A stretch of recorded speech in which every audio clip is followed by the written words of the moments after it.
salam. Mövzu 7 while dövrü. While dövrünün əsas xüsusiyyəti şagirdlər ondan ibarətdir ki, bu sadəcə şərt qəbul edir. Yəni bir çox hallarda while dövründə ümumiyyətlə şərt qurulur sadəcə. Məsələn, for dövründə biz sayğac da yazırdıq, başlanğıc qiymət də yazırdıq, amma bunu ümumiyyətlə belə deyək, adətən while dövründə belə bir şey eləmirik biz. While dövrü şərt qəbul edir və o şərt doğru olduğu halda onun blokundakı kodlar icra olunur. Və bunun ümumiyyətlə while dövrü ilə for dövrünü fərqləndirsək, belə yəni məsələ baxımından spesifik məsələlər var ki, onları while dövrü ilə həll etsək daha məqsədə uyğundur, daha belə deyək ki, effektivdir. Amma bir çox hallarda while dövrü ilə for dövrü bir-birini əvəz eləyə bilir. İndi biz nümunələrindən də baxacağıq onsuz da məsələ həllərinin. Gəlin birinci belə deyək, while dövrünün tətbiqləri. Yəni əsas nələrdə tətbiq olunur da belə deyək. Məsələn, birincisi while dövrü biz deyirik ki, məsələn, ən çox istifadə olunan tutaq ki, ədədin rəqəmlərinə ayrılması, rəqəmlərin tərs çevrilməsi, ədədin ümumiyyətlə rəqəmlərinin tərs çevrilməsi, məsələn, 126-dır, eləyirsən 621 ədədinə. Sonra var bizdə girişi while dövründən verilməkdir. While dövrü ilə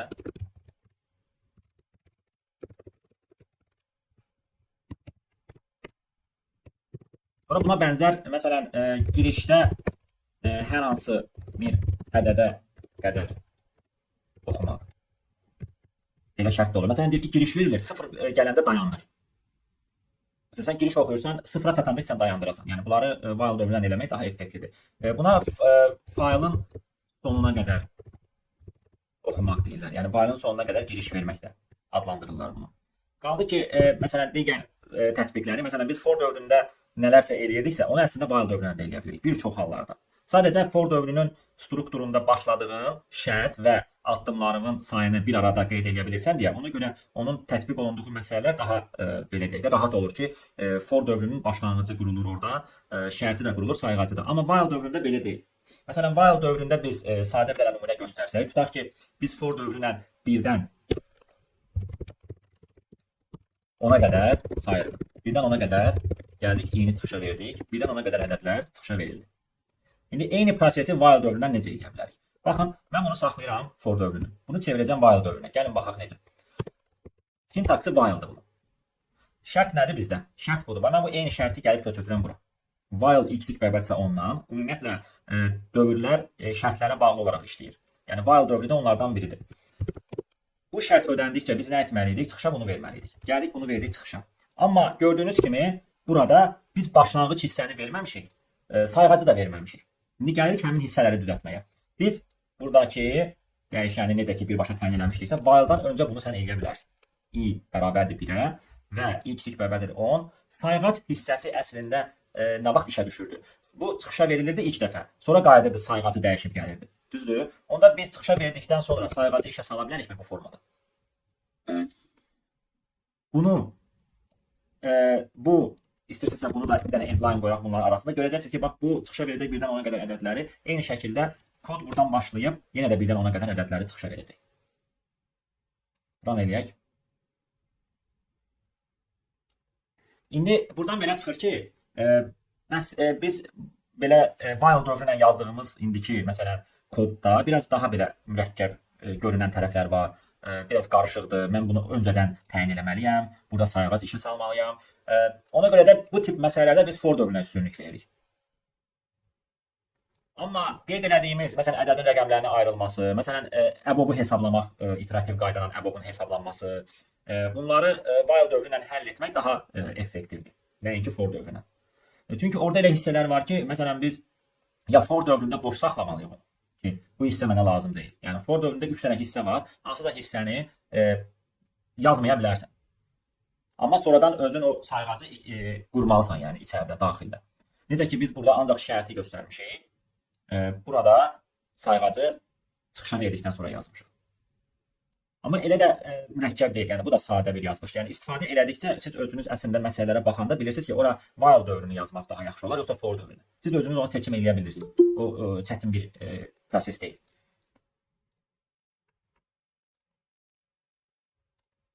İndi gəlirik biz əsas nəyə? Burada yazdığımız hissələr ki var, bunları while dövrünə tətbiq eləmək. Biz fərqini göstərdik. Yəni for dövründən yazdığın sadə bir kod idi. Bunu while dövrünə çevirdin. Gəlirik əsas tətbiq hissələri. Baxın burada məsələlərimiz var. Elə 10 dənə tapşırıqdır. Tapşırıqlardan biri göstərdiyimiz burada while dövrünün girişin verilməsi. Məsələn biz ümumiyyətlə 2 dənə ədəd daxil eləmək istəyiriksə, elə sadə bir dənə AB verib çıxışa A plus B verə bilərik. Amma bu məsələ bizdən nə istəyir? Bu məsələ deyir ki, siz daxil eləyirsiniz A plus B-ni, amma faylın sonuna qədər. Yəni nə qədər ki giriş oxunur, o qədər sən də oxumalısan və eyni anda da çıxışa verməlisən bunların cəmini. Məsələn 1 üstə gələk 1, 2, 1 üstə gələk 2, 3. İndi burada olsaydı, yəni 2 üstə gələk 5, onu da cəmlik verməliydik 7. O zaman biz nə edirik? Biz deyirik ki, bu girişi bir dənə dövrə salaq, dövr vasitəsilə verək. Yəni while dövrünün ən önəmli xüsusiyyətlərindən biridir. While sin AB çıxışa veririk A plus B. Bu qədər sadə. İndi maraqlıdır ki, yəni biz indi bu proqramı run eləsək, bu əslində bizdən A ilə B-nin qiymətini yenə gözləyir. Amma bitirmir proqramı. Deyir ki, yenə də daxil eləyə bilərsən sən A-B. Məsələn 2, 4 daxil edirsən, yenə də cəmləyir. Nə qədər istəsən daxil eləyə bilirsən. Əslində bu proqram onun girişində nə qədərdirsə, orada bitəcək. Yəni ora çatanda o özü bitirir onu. Sən özün bitirmək istəyirsənsə, bir neçə üsulla bitirə bilərsən bunu. Ctrl Z, Ctrl düyməsini sıxırsan, Z-ni basırsınız və Enter-i vurursunuz, bitir. Və yaxud da Ctrl C. Ctrl C-ni sıxan kimi elə avtomatik bitirir. Əlavə düyməyə ehtiyac yoxdur. Ctrl C. Yəni bir neçə dənə belə düymələr var ki, yəni özün nəticəni görməksənsə, ən sonunda bitirmək istəyirsənsə, o şəkildə bitirə bilərsən. İndi baxın, məsələn bu kodun buradakı hissədə, məsələn sən başqa bir inputla bunu run eləsəydin, bu sənə 3 dənə sən input vermirsən də artıq buna. Run eləsəydik biz bunu, həmin o 3 dənənin nəticəsini verəcəyik. Görürsünüz? 3 dənə ədədi cəmlədi verdi. Yəni burada da test eləyə bilərsiniz. Çünki o bilir ki, bu məsələdə input hara qədər davam edirsə, ora qədər də output verilməlidir. Yəni bu sonsuz dövr deyil. Yəni bu dövrün sonu var. Input bitsə, bu da bitir. Aydın oldu? Bəli. Bu elə bizim birinci tapşırığımız. Save edirik. Sadə bir tapşırıqdır. Getirik burada bayaq qeyd elədiyimiz tapşırıqlardan ədədin rəqəmlərinə ayrılması. Ən önəmli hissələrdən biridir. Bunu da gəlin izahını verək. Ədədin rəqəmlərinə ayrılması, məsələn, tutaq ki bizə n ədədi verilir. Biz bu ədədin neçə rəqəmli olduğunu bilmirik. Əgər biz bilsəydik 3 rəqəmlidir, deyərdik təklik, onluq, yüzlük. Düzdürmü? Daha öncəki dərslərdə keçmişik bunu. Məsələn 4 rəqəmlidir, deyərdik təklik, onluq, yüzlük, minlik bu şəkildə ayırardıq. 2 rəqəmlidir, təklik, onluq kimi ayırardıq. Amma bu bilmirik neçə rəqəmlidir. Yəni bu ədəd integerdirsə milyarda qədər ola bilər. Və ya long-longdursa 18 rəqəmliyə qədər ədədlərdən biri ola bilər. Ona görə biz nə edirik? Biz deyirik ki, bu ədədin nə qədər ki rəqəmi var, götürək bir-bir o rəqəmi başlayaq sağdan sola doğru götürməyə. Çünki ədədin rəqəmlərini sağdan sola doğru götürmək çox asandır. Ən sonuncu rəqəmi bilirik ki, sonuncu rəqəm qalıq 10-dur. Onu götürüb silib, sonra o birisi rəqəmə keçə bilərik.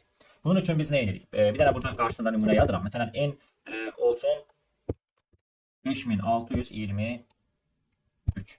Bu ədədin ən sonuncu rəqəmi n qalıq 10-dur. İstənilən ədəd. Sonuncu rəqəmi n qalıq 10-dur. Ona görə siz nə edirsiniz? İndi while şərtini mən hələ yazmıram, amma bir dənə belə bir dövr açıram. Deyirəm ki, biz əgər n-in sonuncu rəqəmini çıxışa versək,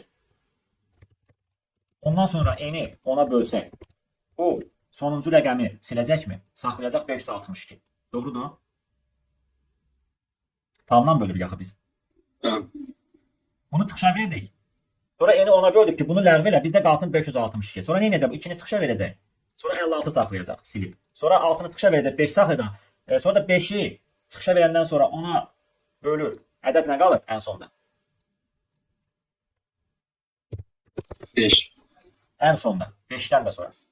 0. 0. Bəli, biz yaza bilərik ki, şərtə, əgər n hələ ki 0 deyilsə, bu prosesi davam elətdirsin. 5623. Run edirik.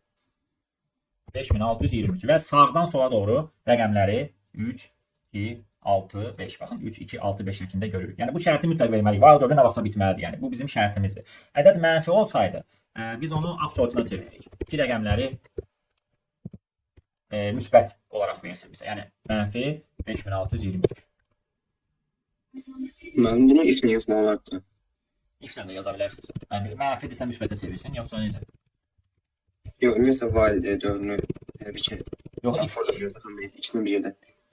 For dövrünə yaza bilərdik bu məsələni. For dövrünə də yaza bilərdik. Amma while dövrü daha tövsiyə olunandır bu tip məsələlərdə. Sonra bax girişdə hər hansı bir ədədə qədər oxumaq. Gəlin bunu da göstərək. Sualı olan varsa buyursun. Müəllim, mən anlamadım ki, orada n bərabərdir n bölü 10-da, yəni necə orada 560 göstərməliyik? 500 biz çıxışa verməmişik biz onu. Biz sadəcə onu update eləmişik. Ədədi ona bölüb özünə yazmışıq təzədən. Başa düşdüm. Bu adi ifadədir. Yəni n bərabər n bölü 10 ədədi özünə yazır. Biz çıxışa burada vermişik. O da qalıq 10 sonuncu rəqəmi verir də onsuz da. Tapşırıqlardan baxaq. Ədədin rəqəmlərinin cəmi. Bax məsələn D sual. D tapşırığını gəlin yazaq. D tapşırığında ədədin rəqəmlərinin cəmini istəyir. Siz də götürürsüz burada bir dənə cəm verirsiniz. Düzdürmü? Cəm verib bunu çıxışa vermirsiniz. Bunu cəmin üzərinə gəlirsiniz. Ən axırda çıxışa verirsiniz. Elə rəqəmi burada çıxışa vermirsən, toplayırsan, ən axırda çıxışa verirsən. Tapşırığımızın 50 budur. O məsələdə də deyir ki, ədəd mənfi də ola bilər. Mənfi ola bilərsə absurda çevirirsiniz. Bəli. Absurda if ilə də çevirə bilərsiniz. N sıfırdan kiçiksə n bərabərdir mənfi n yaza bilərsiniz.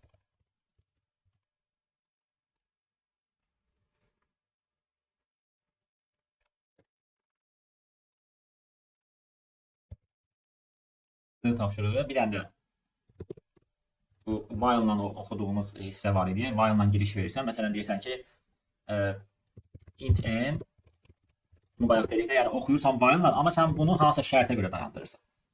Deyirsən ki, məsələn if n 0 olsa, inputu bitir. Məsələn deyə bilərsən ki, break. Məsələn hər dəfədə nə edə bilərsən? Məsələn count verə bilərsən. Sayırsan tutaq ki, neçə dənə giriş gəlir. Ən axırda count-u çıxışa verə bilərsən. Məsələn siz burada giriş versəz, məsələn 5, 4, 1, 8, nə vaxta qədər oxuyacaq bu? 0 olana qədər. Və 0 verəndən sonra bitirəcək. Nəyi verdi bu çıxışa? 0-a qədər olan ədədlərin sayını. 5 dənə ədəd daxil eləmişdik. Baxın 5-i verdi. Çünki biz burada sayırdıq. Yəni bunu biraz da qısalda bilərsiniz. Necə ki biz şərtləri daha mürəkkəb eləyə biliriksə, elə while dövrünün içərisindəki şərti də mürəkkəb eləyə bilərsiniz. Məsələn, deyə bilərsən ki, end n 0-da isə. Bax bunu burada ləğv eləyə bilərik. Düzdür? Yaza bilərik belə. Oxu girişi və oxuduğun ədəd 0-da isə. Çünki bu birinci gəlir axı. Sən bunu oxumusan, artıq n-in qiyməti səndə var. Onda end qoyub n-in qiymətini yoxlaya bilərsən. 0 deyilsə saysın. Yəni eyni nəticəni əldə edəcək. 5, 1, məsələn 2, yanaşı da verə bilərsiniz. Yəni 0 da bitəcək. Gözün 3 dənə ədəd oxudu. Və bununla da biz buradan hansı tapşırığı işləyə bilərik? Məsələn, ardıcıllığın uzunluğu var, ardıcıllığın cəmi var.